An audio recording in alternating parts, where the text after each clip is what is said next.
Hello, viewers. The US presidential election has given us an exhilarating contest so far, where Donald Trump has 247 electoral votes in his kitty so far, and Kamala Harris has 210. And Donald Trump has clinched Georgia, a key state. And let's discuss more about the ongoing elections with Dakshina Murthy, my editor here at the Federal, and an expert in geopolitics. Hi, Dakshin.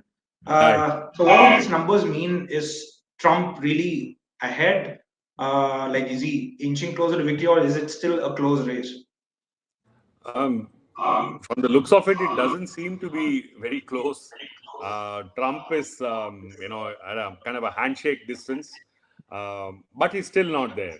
So the magic number is 270, and from the looks of it, it looks like he's going there. But still, counting is on in several states. Even in some of the swing states, the counting is still on. So we really don't know. But the trend is, of course, very much for Trump at the moment as we speak. Right. And we have to wind back to the campaign. So now, like, Trump won North Carolina. It's a place where he campaigned really hard towards the end of his campaign, and it looks like it has paid off. So I would like to dive into the issues that Harris and Trump raised, and what seems to have worked in which region, and how has it gone for them. So basically, what Trump going, of course, he has gone to he has focused his attention on certain states which they wanted to ensure they won, which are the swing states. The other issue is what is it that went well for Trump? At least it has gone for well for Trump so far. It's the economy. The commentators and the people there are talking a lot about inflation and some of the issues that arose when Biden was in has been ruling, which is in the cases of employment and etc. So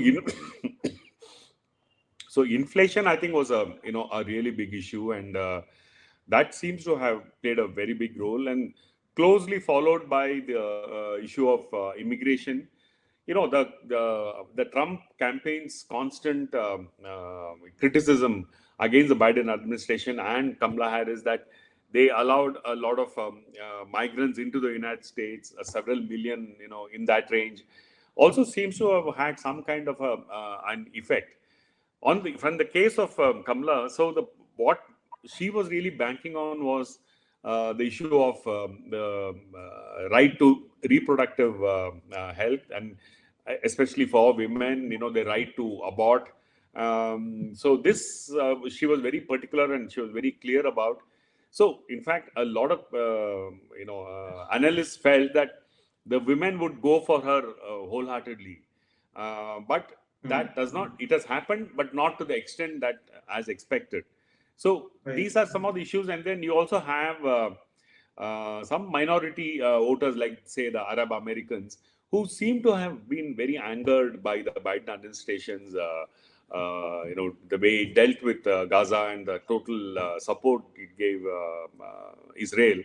And Hmm. even if they didn't vote for Biden, somehow voted for Trump actually, and then, which is surprising because Trump doesn't have a great track record of helping Hmm. Palestinians, Hmm. and some of them voted for third party candidates. Just Right. they didn't want to vote for Biden, so which means they didn't want Hmm. to vote for Kamala Harris, basically the Democrats. So all these factors seem to have played some kind of a big role, in the eventual outcome as we see it now. Okay. And the Republicans have clinched Senate majority as well. What does it mean? Like, does it Okay. actually See have a what bearing on?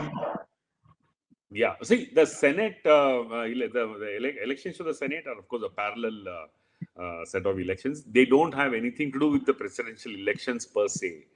But where the Senate becomes important is that if any president appoints, say, somebody in the staff or in governance or judiciary, any big ticket appointments have to be cleared by the Senate.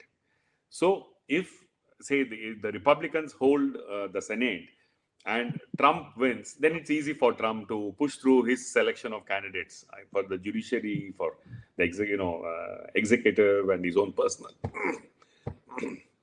staff and all that. In the case of if Kamala Harris wins, then she will have a problem getting through her appointments through the Senate, which means she may even need to compromise on the kind of people she would have wanted to be with her in her cabinet. But as it stands now, the House, which means the House of Representatives, are in that's the majority is Democrats. So you have the Senate, which are majority is Republican. So it gets split into two. So it kind of becomes a drag on the functioning of the government itself, irrespective of who comes to power.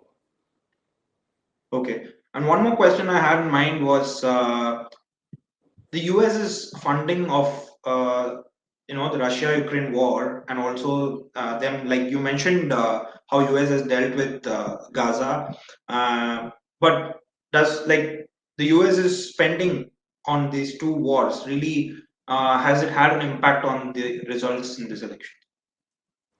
Ukraine doesn't seem to have played such a big role because if you take Ukraine, Kamala Harris would have continued the war with, continued supporting Ukraine.